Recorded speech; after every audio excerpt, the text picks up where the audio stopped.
What's a local urban legend in your area? There's this guy who used to work for a fast food restaurant. But one night he cut off his hand. And while going to the hospital he got hit by a bus. Now every Tuesday night he and his spatula hand haunts the restaurant. You'll know he's there because the lights will flicker. The walls will ooze green slime. And then finally, he gets you. A couple towns over from me there is the Little People's Village. It's a spot in the woods with a bunch of miniature houses made out of stone. The story is there was a guy who went crazy. Then killed his family. And made all these houses for the voices in his head.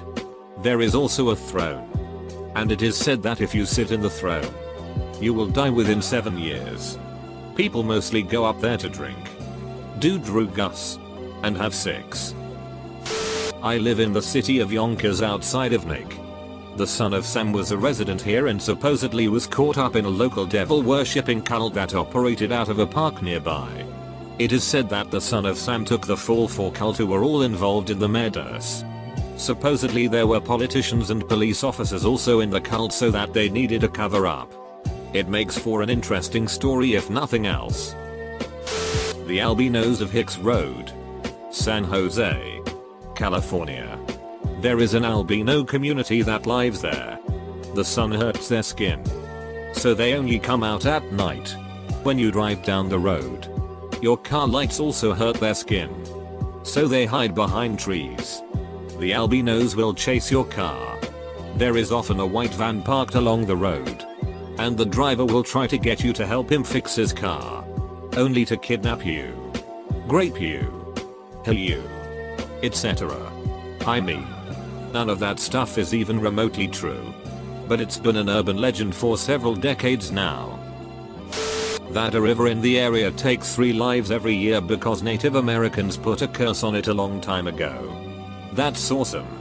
Just like, tie bricks to 3 people and chuck them in. Once they've drowned, you can swim without breathing for the rest of the year. It's like snorkeling without the snorkel. The Italian's Villa. In my city, Gothenburg, Sweden. There is a really palace-like villa. The man who built it was an Italian immigrant and it is said he was in the Camorra Mafia before coming to Sweden. To afford the villa he had to rob a local Muslim gang back in Italy. The robbery went wrong and he had to kill a witness with a bullet in the head. Inshallah. Right after it was fulfilled, the Italian was extremely religious, but refused to believe Muslims had any connection with higher powers. So he didn't think much about the curse that was put upon him. He then fled to Sweden and started building this incredibly expensive looking Italian villa in the most luxurious part of town. It took him 14 years to finish the house. The day he finished it he got a memo from his doctor who told him he had cancer. He lived 4 months in that villa before dying. The villa got up for sale a while back and was sold as the Italian's Villa. There's a creepy old man that kidnaps you near the old abandoned movie theater if you stay between the hours of 2 AM and 5 AM.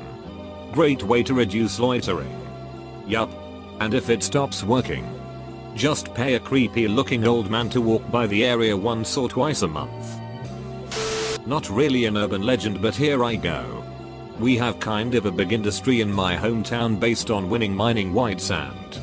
They say it's the purest in the world. Anyway, when they can't get any more sand, they just leave it behind and that leaves a lot of lakes. People, well, adults, would always tell us about the quicksand people got stuck in disappearing dying. Now I'm older and I know there's no quicksand most of these lakes. And nobody really ever died. It was just a means to keep children from going swimming there. Cause yeah, they're dangerous. No supervision. Very big. Very deep and very cold. There's an old 2-story wooden house down the street from me that's painted a horrendous shade of Pepto-Bismol pink with green trim. Rumor has it that the woman who has owned the house for years mildly insulted a local bruiser, who cursed her. The curse was that she had to paint the house the bruiser's favorite shade of pink and keep it that way or the male children of the family would all die young. Seriously though, I think people are just trying to figure out a way to explain why someone would paint a house that color. Update. Found a pic of it on Google Street View. http://i.imgur.com/4y5cusw.jpg.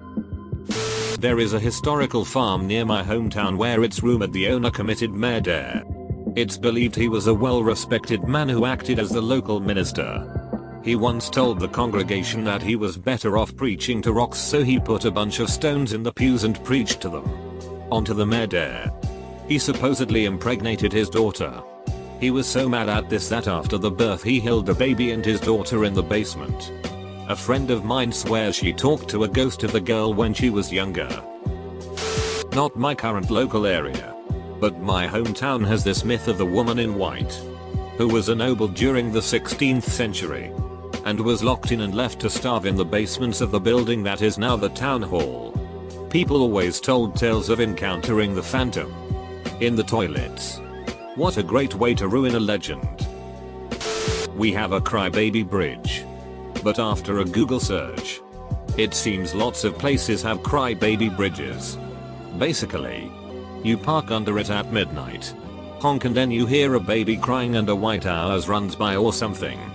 I've done it and nothing happened. I'm sure there are better ones I am forgetting. Hilton Head Island. There is an abandoned lighthouse on a corner of the island.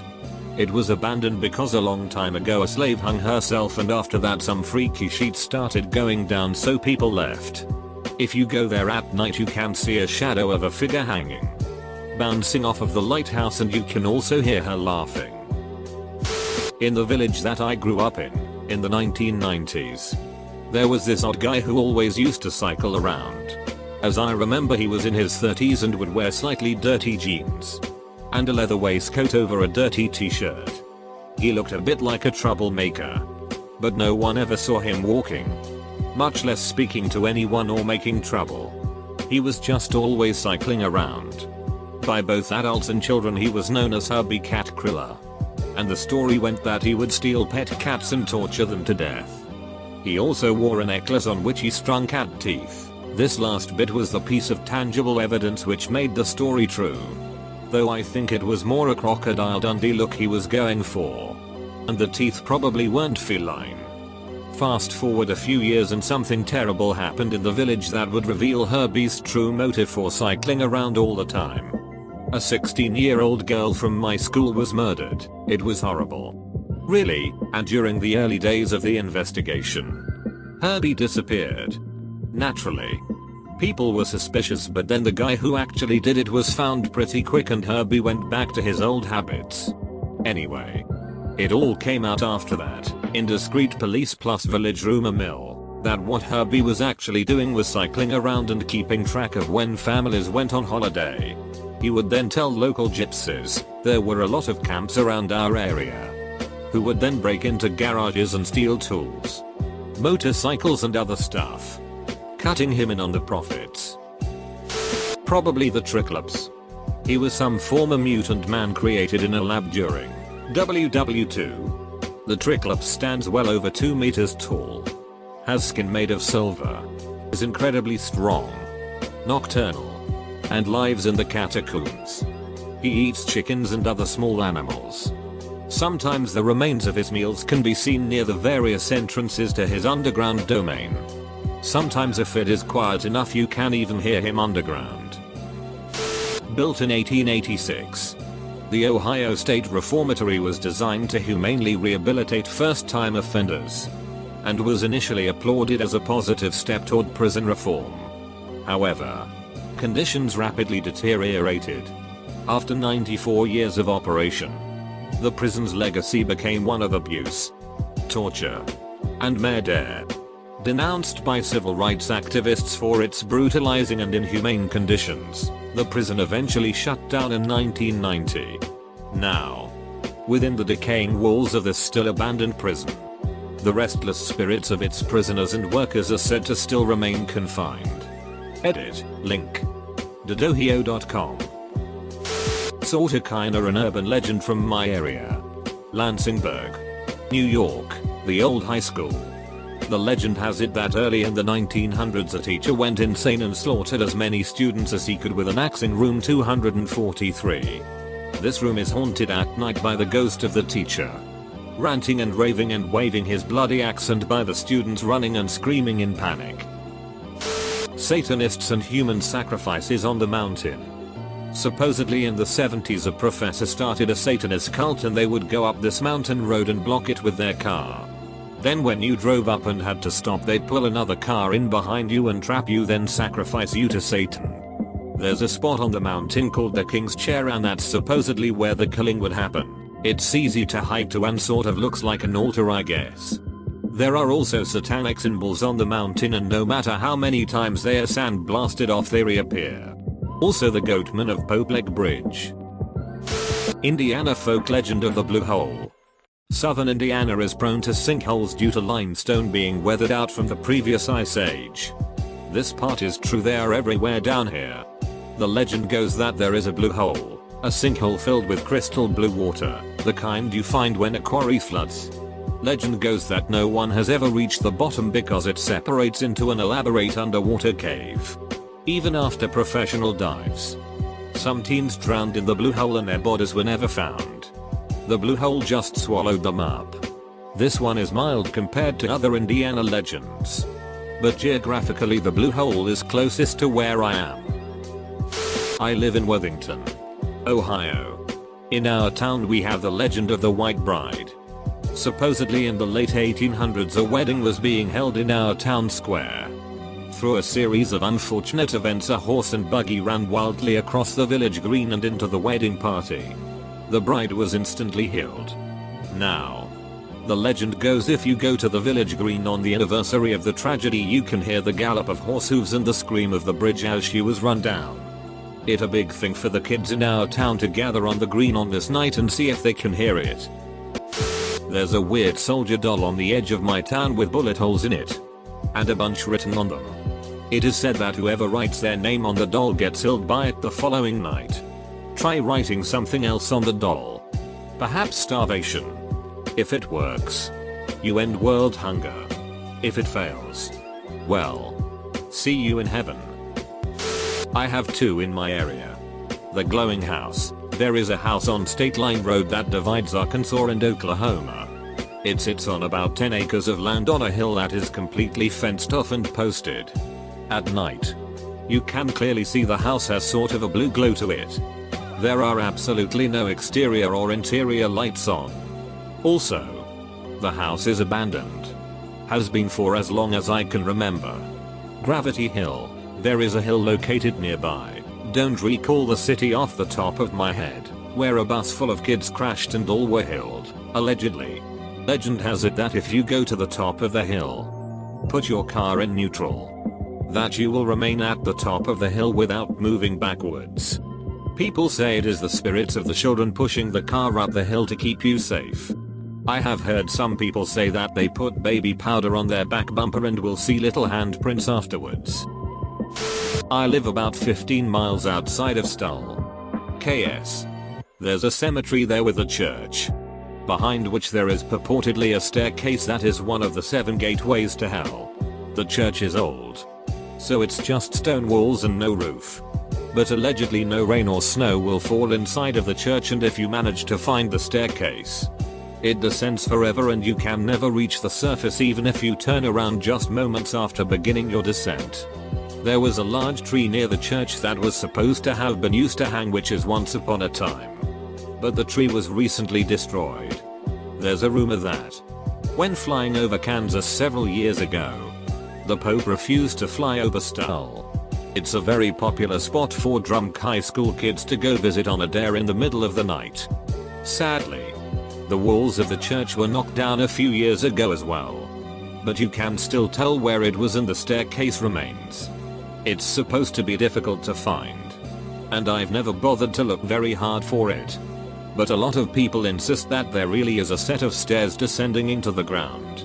I'm not much for creepy stories usually, but the few times I've visited Stull, I wasn't sorry to leave. It's just a creepy place. There are houses here that have been around since the incorporation of the town. They are well over 100 years old and they were all built in the same style. All of them are currently occupied by families and have been remodeled. There is one house though where the owners live in a separate house on the property and has been unable to be sold in the last 20 years or so because rumor has it that the place is haunted. Apparently anyone who has lived there in the past never stayed for more than a week or so before they had to leave. I pass by it almost every day and I wish I had the money to buy it and remodel the place. I hate to see a place with that much history going to waste. Urban legend and true story. We have a series of tunnels in my hometown, also a college town, where a group of students went to play a live action form of Damned. They disappeared and no one found them or any bodies. The tunnels were sealed off after extensive searching turned up nothing. There's a large park not too far from my old house. I still live in the same area. Different house, where a story of a woman in the late 1990s who was walking through the back of the park on the way home fell through a hole and hid what appeared, when the dust cleared, to be an old carriage filled with Victorian clothing and bones. Basically the urban legend is that when train carts in the 1900s used to be pushed by air, one of the tunnels collapsed inwards and they couldn't locate the train, so left it when they decided to redesign the whole system. After hearing this story I have not walked through Crystal P Park in years. It freaks me out. Some of the old entrance tunnels are still there as well. Eerie. My high school was actually built on top of an ancient Indian burial site and a murder took place in it back in the 50s. About 15 years ago they rebuilt the school by pretty much building the new school on top of the old one and burying it and sealing it off.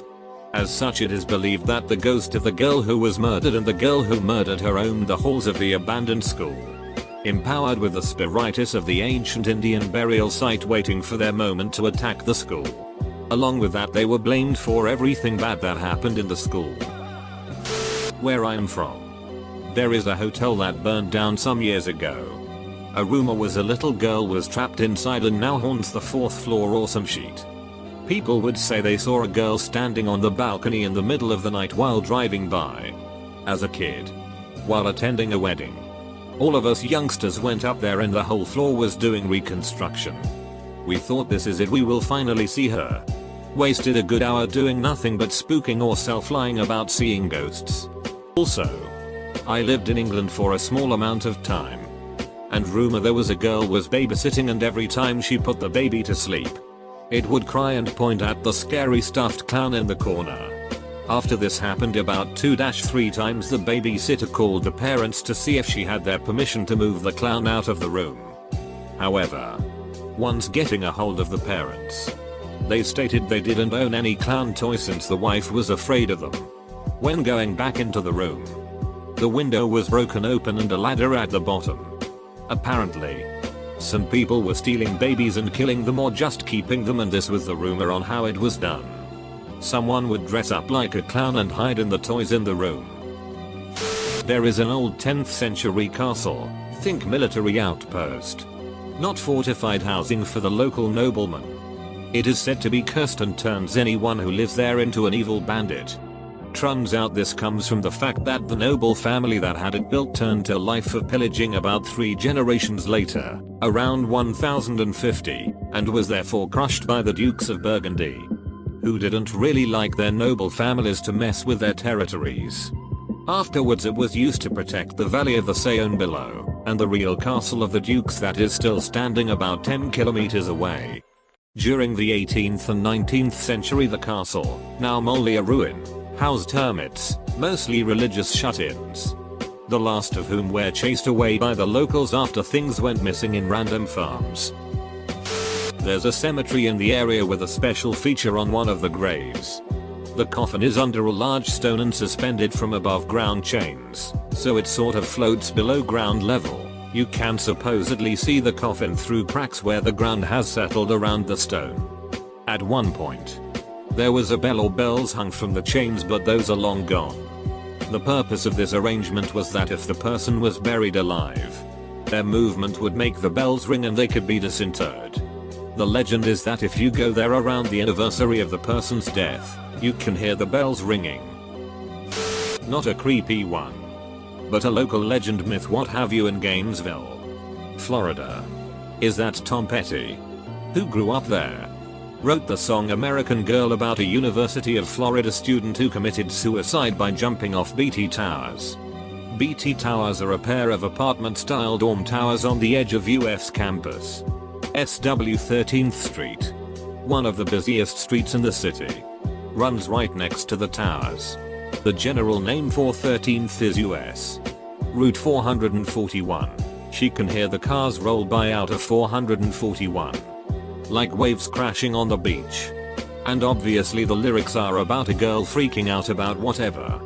Those lyrics plus local landmark equals urban legend. Petty categorically denies that's what the song is about. BT Towers dorms don't have balconies like it's said in the song.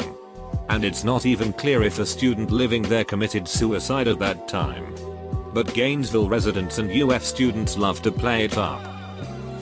In the town I live there was a guy who went by the nickname Boogerhead. He always wore the same grungy stained camo pants and grey hoodie. He smelled so bad that if you were near him you had to breath out your mouth so the smell wouldn't make you gag. The rumor about him was that he kept a deer chained in a shed behind his trailer home. Supposedly Booger would feed this deer a sedative and have his way with the poor beast. Well, one time Booger didn't dose the deer enough this time and the deer lunged around and castrated Booger and was able to yank free of its collar and run into the nearby woods. After that we renamed Budge Red to Dickless Booger and named that deer Red's End. Yep.